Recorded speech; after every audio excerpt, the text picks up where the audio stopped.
episode whatever. It doesn't matter. It doesn't matter. I've lost count. Yeah, like all the weeks are just melting into each other, and I'm okay with it. Yeah, I'm totally okay with it. It's just the new normal, as they say. Yeah, I wouldn't mind. How are you, man? First, I just got to say, you're good. Awesome. I have to say, that shirt. Come on.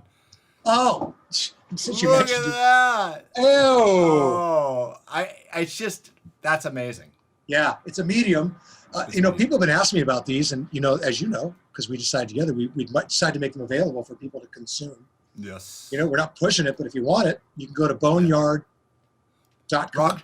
Boneyard Rock Shop. Yes. boneyardrockshop.com, and you'll find them there if you want them. And they have koozies and keychains as well, right? I think they do, and I don't know if they have the keychains. You did your there's the keychain, and there's a koozie too. Yeah, and a little beer holder. Can we talk quick beer trivia? And I mean, at this point, I think it's all conjecture and opinion, but I think that it's a cozy, not a koozie, because it starts with a tea cozy. A tea cozy is a thing that goes over a teapot to keep the tea warm. Right? Absolutely, it's got to be cozy. I don't think that's even up for discussion. But everybody calls it a koozie. And here's why I read something that really made sense, that it's sort of like the people that were partying down by the rivers down in the South, like Mississippi, and they have an accent where it would come out instead of like me from California, koozie, they say cozy. And so people started calling it, it's a koozie. And it just stuck. Now that's just a theory, but I think it's a good one. Also, it's a jacuzzi, not a jacuzzi, right? So it's kind of confusing. But who's the one? You put yourself on the water, and the water is surrounding you. But it's a jacuzzi. It's really confusing, man. It's like, I'm going to drink to that, and then maybe I'll tell you what I'm drinking if you're curious. I would love to know. Wow. Well, just visually, that's working for me. But the taste is amazing. So, for those of you who don't know, Michael and I are certified beer servers. That's an accreditation. You go and do some studying. You take an online test, and you pass. You get certified as a certified. We're those guys. So we don't know a lot, but we definitely know enough. Enough to be dangerous, as they say. Yeah. So this is a Saison DuPont, and the beer style is the Saison. And although they call it it's a farmhouse ale, that's not technically a category. But it uses wild yeast. It uses yeast strains that produce flavors that are unlike lagers or ales. And the style originates in Belgium. And this particular beer, Saison DuPont, as I understand it, was the style basically sort of just went away. These are beer styles that were from the country, and they weren't really quantified. Now we've had to put them in categories because people need to market things. But back then, it was just people made beer, and this is how it turned out in Belgium. We made beer, it turned out like this. But it kind of almost went away, and then I guess back in the 70s, there was this guy named Michael Jackson who was very keen to make sure that this beer style didn't go away, and he got it imported in the United States back in the 70s and early 80s, and anyway, it's kind of the definitive farmhouse ale, really. These can be very potent and tart and tangy and sour, but this is not, man. This is really, really, really nice. That's great. Sorry to go off. I love No, I'm dying to try it because that's usually my issue with the farmhouse styles. It's that tartness and the sour thing is just not normally my jam, I'm trying to stay open to it. Yeah, I mean, you talk about that wild yeast. It's kind of the way they do it. They just let it go, right? They just kind of they don't regulate that as much. It's much more of a kind of whatever happens. Let's see whatever wild yeasts are growing, in the room with the beer, and that's what it'll be, and it's a little more reckless, a little more crazy. Yeah. I don't think of the Belgians as reckless and crazy, but maybe they are a little bit. I don't know. Yeah. They express it through their beer. Well, I imagine you're drinking a beer. Oh, it turns out you are. Yes. So I have something that's not quite as exotic as yours, but I would say equally tasty. This is I discovered this beer from my local bar here, right in my complex where I live in downtown LA in the Arts District. There's a wonderful bar called Here and Now, which closed, of course, at the moment because of our predicament. But they serve this Almanac Love Hazy IPA. I'll put that right up to the camera there. Oh, we got a little glare. It's kind of whiting out a little bit. Yeah, it's glare. There you go. Yep. It's an Almanac Hazy Pale, and comes in at 6.1 ABV. It is a lush, tropical, juicy kind of, has that fruity, citrusy thing. And it's made in Northern California. Wow. It's actually the Bay Area, near and dear to my heart, because I spent 10 years living there, 94 to 2003. It made in Alameda, which, if you weren't a Bay Area person, Alameda is this place, it's an island, literally, right there near Oakland, and it's a beautiful little kind of suburban enclave called Alameda, and that's where they brew it. Almanac. Hazy Pale Ale, really nice. Really so nice. Like 6 point something? 6.1. 6.1 ABV. Definitely fruity. A lot of fruity. Not a lot of hop pushback. More on the fruity side, So many calories. I know. Hey, so listen, you just said you left the Bay Area in 2003, but you moved back for a stint after I met you, which was in 2000. That's right. Yeah.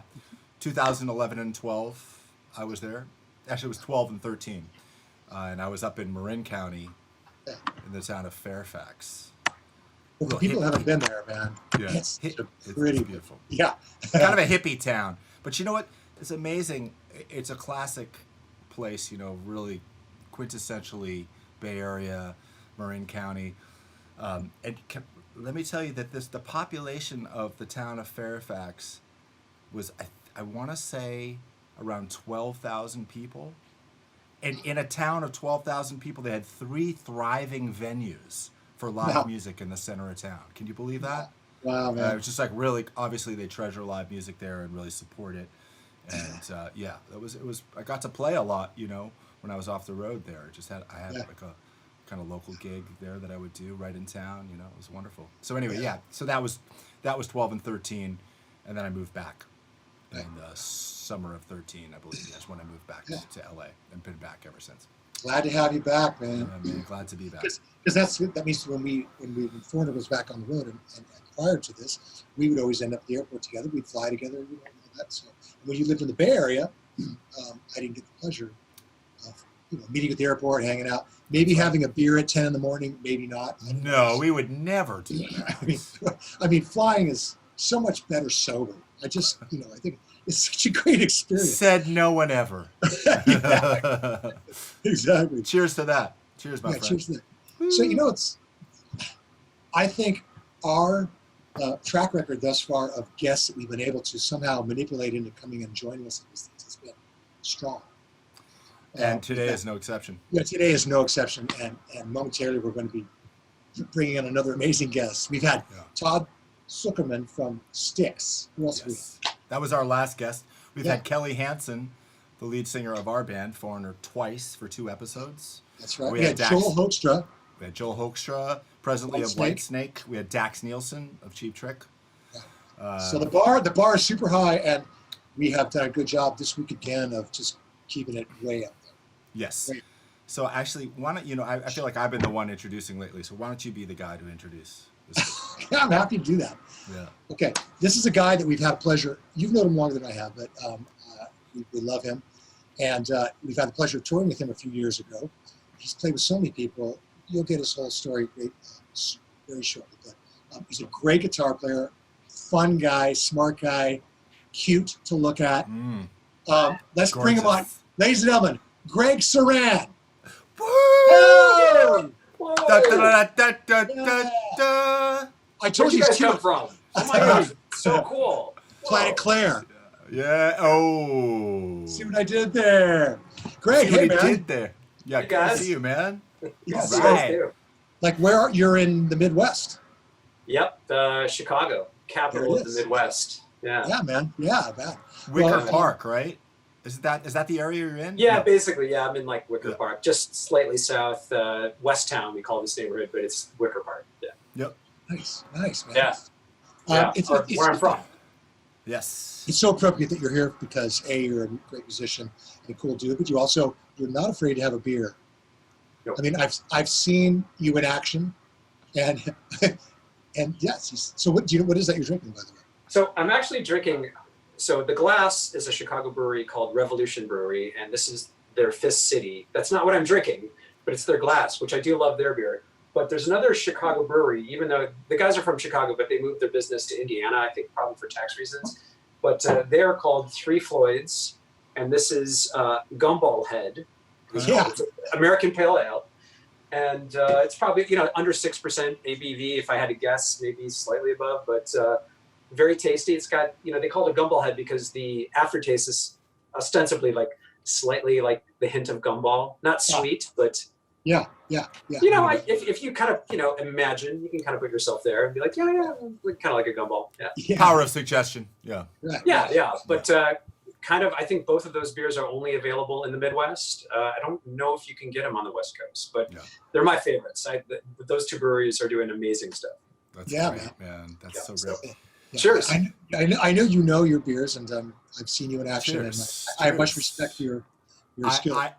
I have a not so vivid, but hazy memory, but a memory nonetheless of Bruce, Greg, and I hanging at World of Beer in Fort Myers, Florida. Is that correct? Oh, yeah. While we were on tour together. Day off.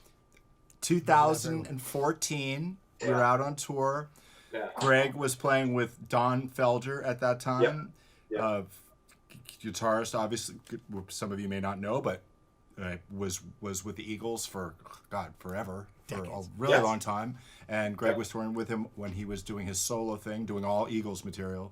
And we were on tour with Don Felder and Styx in 2014. So that's a good segue, actually, because we just had Todd Zuckerman last week, who he's terrible. Styx. Yeah. So the three of us all of us were out at that point.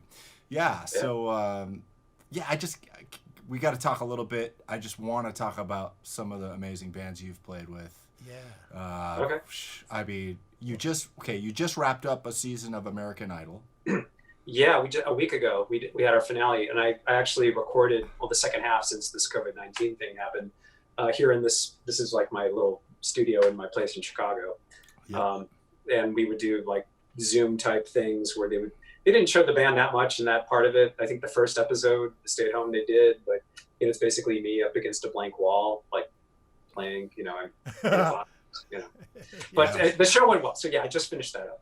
Wow, that's great. So you did for the second half of the season, all your guitar parts were done. Yeah, we started the season at the Orpheum in December, and then we did like a couple episodes in Hawaii.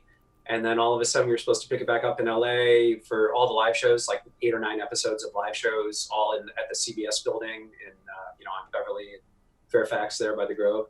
Yep. We have, big sound stage, the lights, the craziness. And it was like a week and I had my flight to LA. I lived in LA for 17 years, but I moved back here 2 years ago. Yep. So when I go to LA, I have like an Airbnb, I rent a car, do the whole thing when we're doing the live shows, or if I have a session or something. So it's getting to be that point. I'm seeing the whole world shut down. Like, whoa, okay, are we doing this? It seems like the NBA is shut down. School is shut down, but apparently American Idol isn't. Okay. Yeah. Yeah.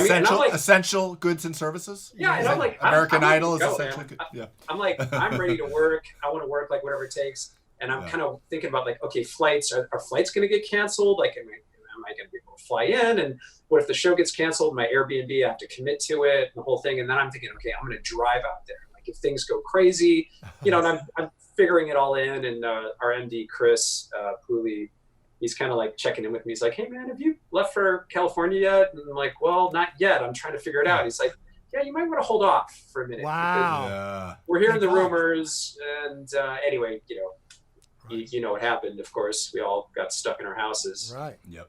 For 3 months. So what year did you start? What year did you start American Idol? I'm sorry? What year did you start with American Idol? So I just finished my 3rd season. So technically like 2.5 years ago or something, but we just finished 3 years. So I know it's for me as a guitar player and a musician on that, it requires a skill set that not a lot of people possess in terms of musically, be able to handle the stress and like be able socially and all. It's just, you have to be the right guy. Not a lot of people can really fit into that, tick all those boxes. And I know you do, but like, so it's the stress of doing the show as you were doing it on the live version, the big, production, all that, as opposed to what you're doing now at home delivering tracks. Is it less stressful? I guess it's less stressful in terms of in the moment. When you're doing the live shows, that's kind of a crazy thing because you're live, it's a 2-hour episode, you're absorbing, it depends, sometimes 12 songs a week, sometimes 50 songs a week, depending on part of the season and the number of contestants. But in any case, you're definitely reading charts, and your arrangements are constantly changing. Keys are changing last minute, Wow. Live episode wise, typically we'll be on these risers on the side, and maybe you don't see us, or maybe they put a camera on my fingers or something for like a lead or whatever. But every now and then, per episode, maybe 2 or 3 songs, they'll put you on the, on the catwalk with the contestant, rocking out, playing like, we did Don't Stop Believin', and I did the whole, all that stuff. We did like some Queen stuff where they had me out on the main stage a lot. So like, there'll be those moments. And what's crazy is you come out of commercial, you have to get your ass off the riser yourself. And I have to switch over to my wireless. Like I have to change packs. I have to change ear packs from a hardwired to a wireless thing because they have so many frequencies going on in the sound studio. Wow. And then I got to get down there. I got to hope I'm in tune. I get like my little, clip-on tuner. I'm like, okay, cool. I hope that like I didn't leave my volume pedal down, Yeah. right? You got to, Right. and you're Right. counting down on a commercial, right? There's a studio audience and you're seeing all this, and you find your mark and it goes, and like you see it count to 0, and then there you go, you start some song, and it's stressful, right? Because you're like, okay, if I fuck this up, everyone's going to see it, everyone's going to know it. Maybe it becomes like a meme or something, like viral, like, oh, that idiot totally fucked up that guitar part, and then then it's that. So that goes through your head, and it's not like that just happens one time. That happens like 6 or 7 times every episode, every week for like 12 weeks or 10 weeks. So it's an intense thing to go through. So that's a different kind of pressure, but it's more fun too because we're all on set together. We're goofing around. It's like a band. Yeah. And there's a great people that work on that show. All the crew people and like the contestants and like the vocal coaches and the music coaches. Like it's a great family style group of people. We're all buds and we hang at the Grove afterwards and have drinks and all that. So that all went away. And then the pressure for doing it at home came about, like, okay, the volume of music that we had to record and produce on a weekly basis was insane. I felt like it was making a double record every week.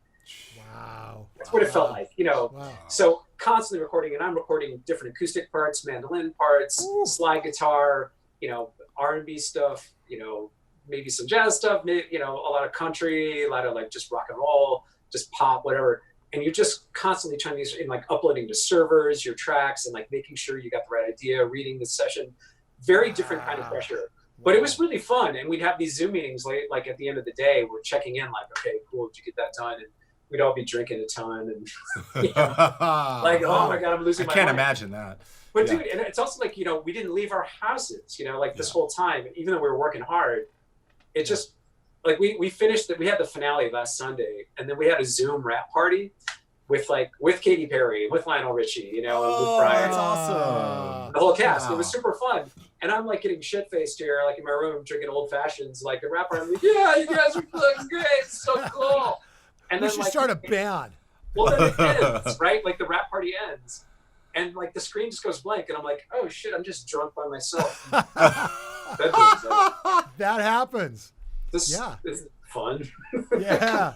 I have to say, the amount of Zoom partying that I've done the last couple months, it's been a blast. I mean, it's there have been times where it's almost like we're hanging out. I mean, we are hanging out, and it does mostly feel like that. I remember having times of, okay, like you wrap up and you shut down and you go offline and you end the meeting, and it's like, oh, I was just hanging with my friends for an hour or two, and it was really that feeling of having had a social event. And so I guess as human beings we adjust, right? Like that's like the new normal. Sure. Okay, we're just going to adjust. That's how you hang out and have a couple drinks with your friends now. That's how you do it. Yeah.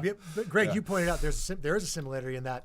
Yeah, once the Zoom meeting goes boom, screen's done, you're like, wow, I had a couple drinks. It's the same thing of like, okay, lights are out the bar, and like you get in the Uber and you're like, wow, whoa, it's a very but at least you're in an Uber, and you're kind of like with somebody transition. From B to C to D. Yeah. It's just like, boom, like, oh, God, like you just got transported like on Star Trek or something. Right. You're totally right. That's a good point. That there's none of that. There's no transition. I just wanted to say, I had to say, remark on your comments about the pressure, and they're counting down on a commercial. You're going to be on the catwalk. You're starting the intro on acoustic guitar or whatever it is, Right. and just the ideas of what could go wrong, and the thing that's in your head now of like, oh my God, am I going to mess this up so bad? It's going to go viral. It's going to be a meme. Isn't that interesting that like it used to be the fear of messing up and the humiliation of that, as if that wasn't bad enough. Now there's the added layer that, it could be just distributed instantly all over social media. Joke. Yeah. And it will be online forever. Everything you do. No, for sure. Never, no way to make it go. It's just another layer of, what's the word? Just more avenues for humiliation. That's all. Yeah. And I mean, rock and roll is all about humiliation, essentially. But, so then the internet's, Yeah, I mean, I signed up for that long ago, and that's fine. But it's different, like if you're playing a show in front of a big crowd, even if there's 18,000 people or 25,000, whatever, there's pressure there. But at the same time, you can be a little loose. You can maybe mess something up, but that's like you're in the heat of the moment. It's like you're rocking out, you're with the band, it's a live show. It's not supposed to be pristine all the time, right? It's just, you're supposed to have heart and, attitude with it, right? You're supposed to give the crowd something. And so that's fine like that. But there's something about doing a TV show where these songs, we haven't been playing them like all summer. No. We've played them like once, if at all, And then you change the key. So there's that. So, that whole thing, that comfort zone you get into of like, I know how to play this, I can kill this, and I can't wait to like melt these people's faces. Like that confidence just isn't there on the show. You have to like manufacture it in a way. Speaking of that, Greg, you were talking about getting into a groove, and to that point where you're no longer nervous about the material because you're playing it over and over again. You get into a groove and it becomes comfortable and second nature, and you can just relax and get into what everyone else is playing and the crowd. And I just remember, I just have this memory of Life in the Fast Lane when you were playing with Don Felder and the breakdown, I just I just get psyched for that. That's like your little moment. And you always kill that. Oh, thanks, dude. That's like an example of that. One of those things that I'm sure you weren't sweating it after a while. You know what I mean? It's just like, cause I mean, that's just such a fun guitar part to play. I mean, it's just, playing with Don, that was like that. Even like with Joe Walsh too, like Funk 49 was one of those too, where it's just it's just there, you're not going to fuck it up. No, there's no way. Like literally, I would bet my life on it. I would never fuck up that song. Yes. Ever. Like it's too just part of all of our DNAs, right? It's just in there. Like you're not going to fuck that up. That said, the next time I play it, I'll probably fuck it up. But, no, it is. Go ahead. Well, you play with so many like classic bands already. You've done, and you continue to play with classic bands. Now we have a little clip I want to show of you playing with a really classic band, the B-52's, which is someone that you're still tight with. You play with as soon as this all picks back up. I know you'll be getting with them again. Check this out. This is fun.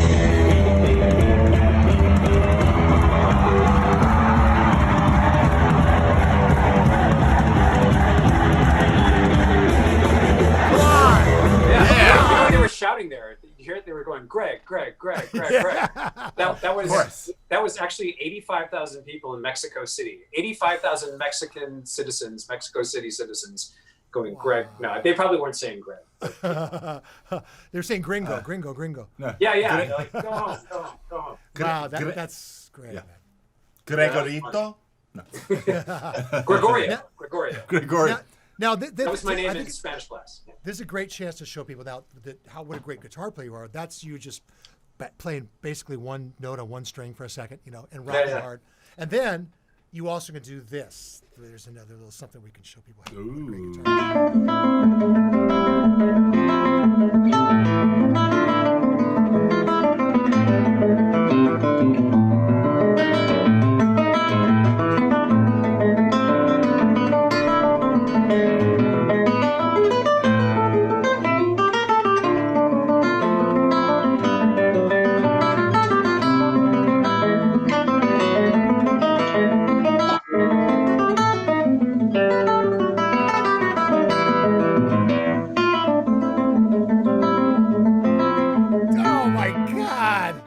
Yeah, I wrote that. Insane. Yeah. That's just, What piece is that? What is that's the double from the Lute Suite in A minor, J.S. Bach. that? Yeah. Oh man, It's the last Gorgeous. movement of that suite. Yeah. well, no wonder you're not worrying about fucking up Joe Walsh's songs or Yeah. John Felder's songs. It's like, I do worry about fucking that one up. yeah, Yeah, you didn't. I it's funny watching you do that and talking about the classical thing. I mean, I had a level of nervousness doing, because I started on classical piano, like when I would do recitals, and just the sheer amount of information to remember, and how much, I mean, it's just one of those, you just practice and practice. You just got it. The whole 10,000 hours thing, that For sure. You need more than that. I mean, it's just I agree. I mean, I know I do.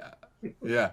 No, I mean, I just playing like Chopin, and the hardest piece of music I ever played was Fantasy Impromptu by Chopin. Oh, yeah. And it just All that stuff. Oh, my Franz God. Liszt and all Oh that. yeah, I didn't even get to Liszt. I mean, there's the Rachmaninoff. I mean, that was above. Yeah, I never even got to that stuff. But I mean, God, it just, the nervousness. You compare that amount of information and those notes and all the moving lines and the counterpoint, to, like you said, playing Funk 49.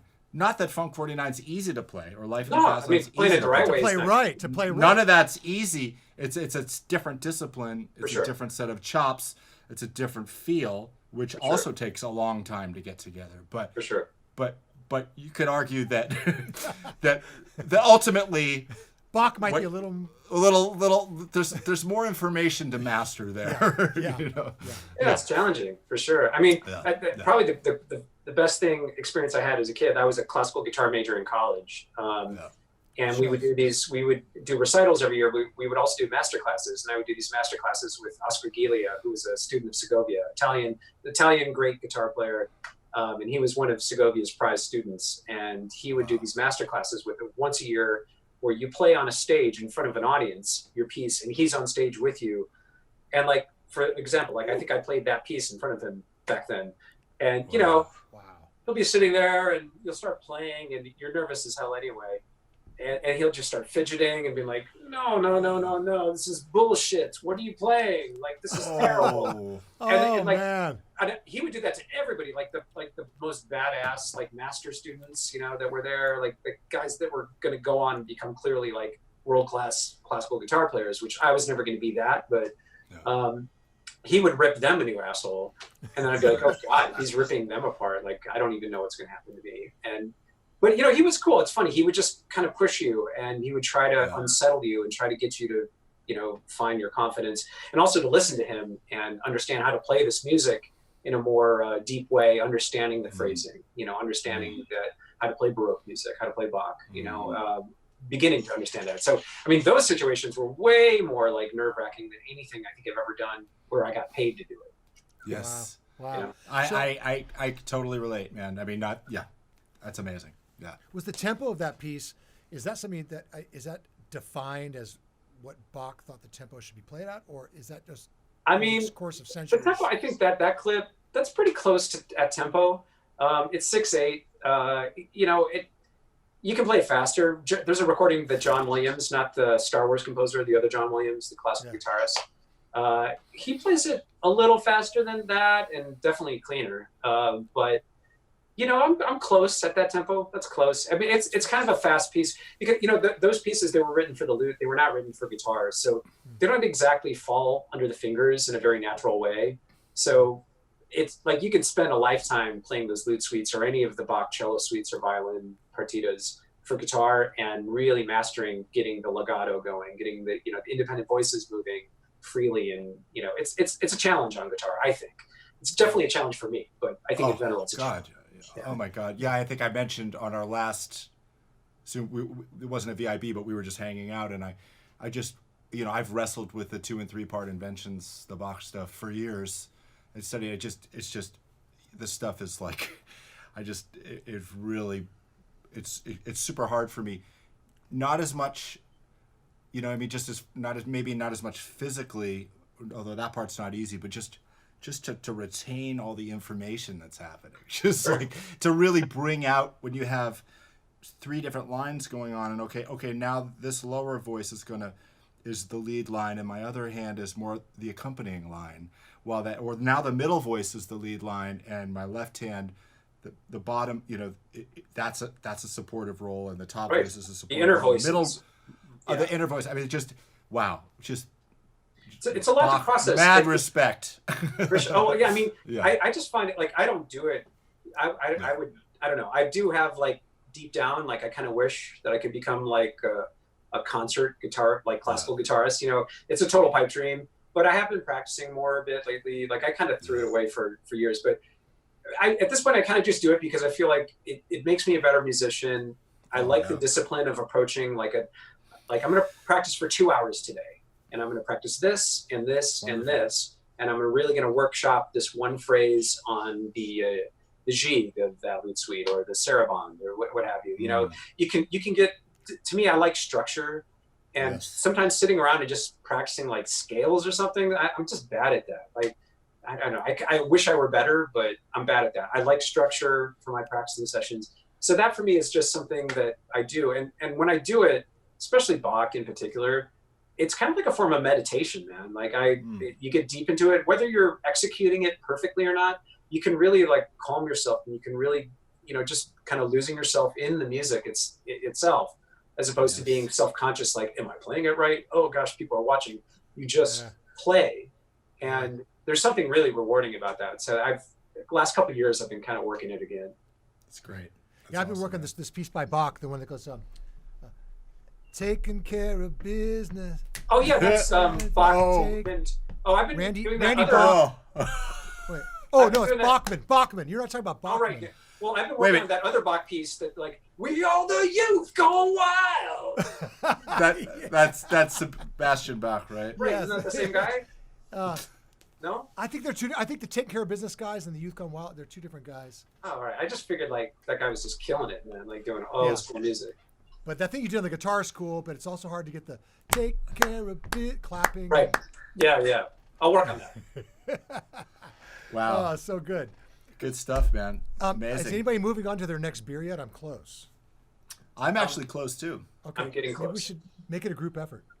Yeah. Done. So I love that you guys are doing this. You guys are such old, dear friends of mine from back in 2014. Yes. And, I always knew you guys liked beer. I could always tell because we drank a lot of it. And and I love that you have this format to talk about music and beer. It's so cool. Hats off. Yeah. Thanks, man. Thanks. It's awesome. Thank you. I believe we shared a Bell's Two Hearted at World of Beer. Yeah, that would be a Michigan beer. Yeah. Michigan beer. Yeah. Somehow I just remembered that. It's weird the things that we remember. That's a good one. Yeah. Okay, I'm going to just take this moment, and our guest, along with Todd, last week, I'm gonna pimp him out a little more again. Evan McElhenney, he is the monitor engineer for Styx. You know Evan? Love Evan. Know him. That's love right. him. Yeah. So he has become a major league beer brewer, like no joke, really doing it, and has his own company now, Backstage Beer Company, and he graced Bruce and me with a few different of his creations, and the one I'm about to pour now, it's called Triple D's, Deez, Triple D's. As in D's nuts? Or spelled like that. Or D. Snyder. Okay. It's 9.8% ABV, and it's a Belgian triple. Yeah. This is a very interesting beer, so I just wanted to say that because, and again, a little bit of a tangent, but please check out Evan's Backstage Beer Company on Instagram. You can find out all about his beer. Yeah. He's the best, man. His beers are so good. They're so good. He's not messing around, Nope. Really, very professional. So I'm going to move on to the. This is just a straight up a blonde from Strand Brewing Company, and I'm giving myself a break after the farmhouse ale. I'm going to kind of lighten it up for a second with just a straight up blonde ale. But I think more important, I'm going to drink it out of. I think we maybe busted these out once before on the show. Whoa. Do you remember, Michael? I do remember, and sadly I do not have mine. That is a Stein from Augustina Brewery in Munich. We spent an evening in Munich in one of those beautiful outdoor, those patios, which is so much a part of the Bavarian culture in the summer, sitting outside, drinking fresh beer that they brew right on site. And Bruce got that we got a couple of the steins from the owner. He gave them to us, right? Yeah. And yours is waiting for you in Germany, is it not? That's right. It is. So we were supposed to be back there. Like, cheers, fellas. Yeah. Yes, we were in theory going to be there in June next month. Cheers, that's y'all. obviously Prost. not going to happen. Prost. Santé. Well, very nice. Apple santé. So I think this is a great time. What were you going to say, Bruce? Well, I do have, because there's. I want to really point out all the cool things that Greg has done, because who else have you played with? Give us just drop a few more names besides the B-52's and Don Driver and Joe Walsh. Goo Goo Dolls. That was kind of my first probably big gig. I did that back from 2001 through 2006. Jewel was her musical director for a while. Oh, wow. Yeah. Joe Walsh. Sunny Day Real Estate. Five for Fighting. Five for Fighting. Yeah. Still play with them actually, not often, but yeah, I kind of like when I'm available and he's doing a gig with a band, I'll do a gig, but they don't happen that often. But yeah. Mylène Farmer, who's a big French pop star. I did two tours with our mutual friend Charlie. With our good buddy Charlie Paxson. Yeah, we did. He's done 3 of them. I've done 2. I'm seeing if Charlie Paxson as a future guest. Get Charlie. Yeah. He's very loquacious and he's funny and he's a talented guy and he's a sweetheart. Yeah, we love Charlie. Yeah. What, you're leaving out one band? Are you not leaving out Cupcakes? Oh yeah, that was a band that I had. That was my band that I started with my friends in Chicago. We had a record deal on DreamWorks back, and we did our record in London with Stephen Street, who produced The Smiths and Blur and Cranberries.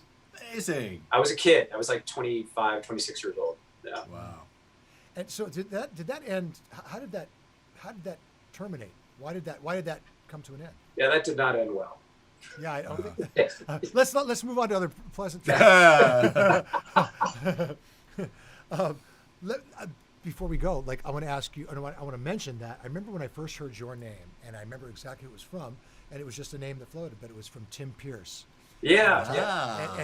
And Tim Pierce is a very successful, excellent, well-established, to say the least, guitar player. And I remember him just saying that he had recommended you for some gig or something. And that was the first time I heard your name. And then I guess it's when you moved to LA.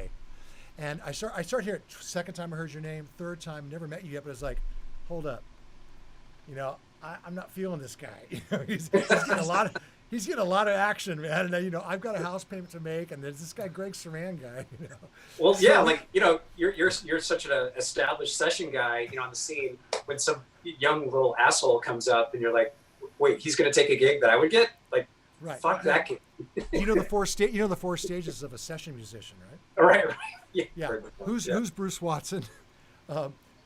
Get me Bruce Watson. Give me a younger Bruce Watson. Who's Bruce Watson? I'm definitely not in the first 2 phases. I have no idea what. You're trying to figure out if you're in 3 or 4. Yeah. Oh, that's great. I love that one. It's actually so true. It's so true, man. It's so true. Yeah. I got lucky. So what got me to LA was the Goo Goo Dolls gig. So the first band I was playing with after my band Cupcakes broke up, we got dropped from DreamWorks. I was playing with a band called Sunny Day Real Estate, which was on Sub Pop. Yeah, pretty seminal emo band, kind of hardcore emo type band. Yeah. On Sub Pop, really beautiful, amazing band. And the rhythm section from that band was the Foo Fighters rhythm section, essentially originally. So there's a big connection between those 2 bands. But was Robbie Jaffe in there too, or way later? Okay. Yeah. I'm talking. This is like 2099. Okay. Then, yeah. And so anyway, so Sunny Day broke up. And I was just here in Chicago, and I needed a gig, and I'm like, man, I gotta get something going here. And I think I had just turned 30, and I heard about that the Goo Goo Dolls were having auditions in LA, and I just called the people at DreamWorks that I knew. I'm like, hey man, do you know anybody that works with them? Like, I just want to get a gig. I want to get an audition. I'm done with bands and whatever.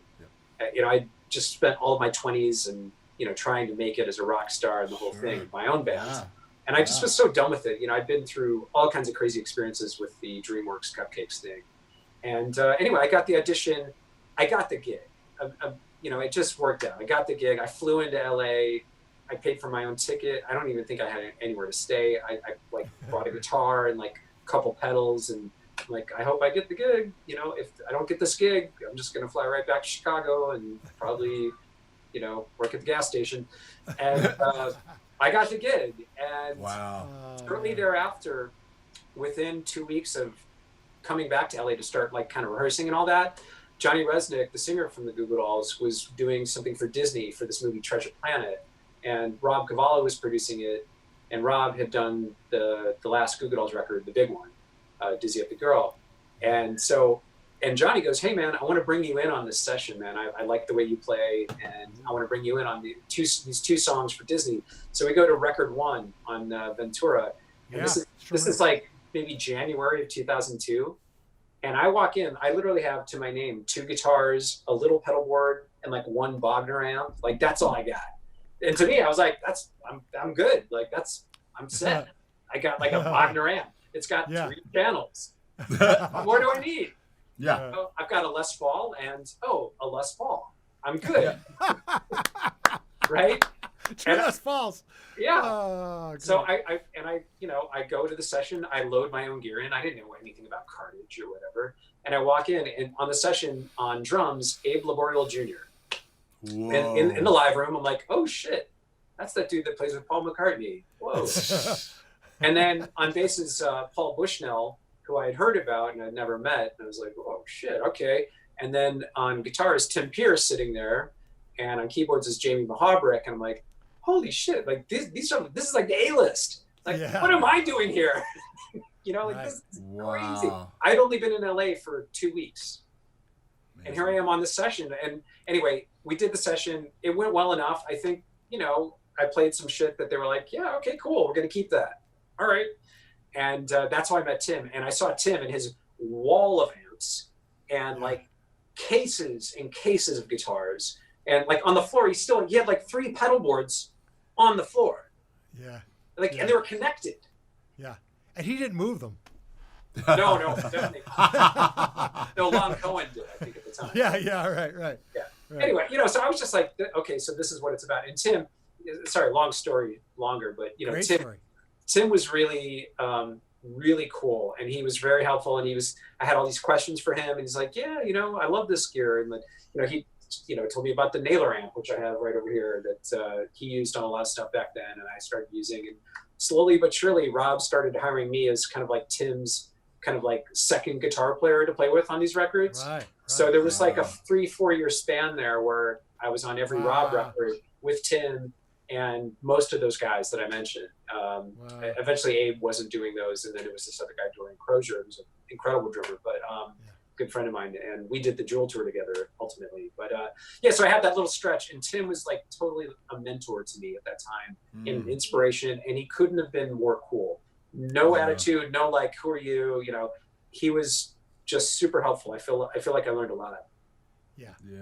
Wow. That's a great story, man. That's really I good, love that, man. Like I love when, you know, stories of just kindness in the business that we're in, you know, and just obviously we're in a really competitive world, and we live in LA. Totally. You're in Chicago now, but you spent a lot of time in LA, and you know, and it just, you know, the saturation of incredible musicians, incredible guitar players, keyboard players, drummers, and there's no shortage. No shortage. But when people that somebody like Tim Pierce that's that experienced and could just be just cool, like, okay, he saw something in you. He's like, this guy's good. He's like, this guy's talented. This is just a young dude who's some skills. Let me like nurture that. Let me try to get him in the mix. You know, it's like, that's the way he was kind of, he wasn't, I never felt like Tim was trying to get me gigs or anything, but he was just really kind. But I think most of what I learned from Tim was just watching him play. And then, you know, trying to find my place on a session, right? In a song, you know, he's going to play something, and, you know, you wouldn't talk about it much. You just play, right? Yeah. And so trying to find my spot in the track, but just observing him over that period of a couple, 3-4 years, watching how, you know, it's not about like the crazy fast shit you play. It's more like the reason Tim sounded so good and works all the time, in my opinion. He can do all that, but gets an incredible tone. He plays in tune. He plays uber melodic parts. And I mean, that's what I took from Tim. in those years. And I figured, to be honest, I feel like I owe a debt of gratitude to Tim for that, because I think one of the reasons I've worked over the years is because I feel like I know how to play things that, you know, aren't too flashy, but like serve the song. And I think you can go a long way in music with that attitude and that that point of view. Well, I feel confident that the reason, this is a compliment to you and to him, that if you had been kind of a jerk, or, I mean, he wouldn't have embraced you, you know, because you know, right? You know, he wouldn't have. No, he wouldn't have. No. He wouldn't have hugged you like that. Right, yeah. right. So it means that you were humble, and you were a good guy, right. and you were talented, and you're obviously coming in with the right attitude. So that's why he embraced you, because you're cool. And so, like, isn't that a great place to like just say that this has been amazing? Because Greg Suran is cool. I mean, you know. Woo! Man, can I just a cheers to my compadres Bruce Watson and our special guest Greg Suran. Come on, cheers, guys. Cheers. Cheers. Great to see you, man. Great Love to you see guys. you, man. It's awesome. It's been super fun. Good times. Cheers.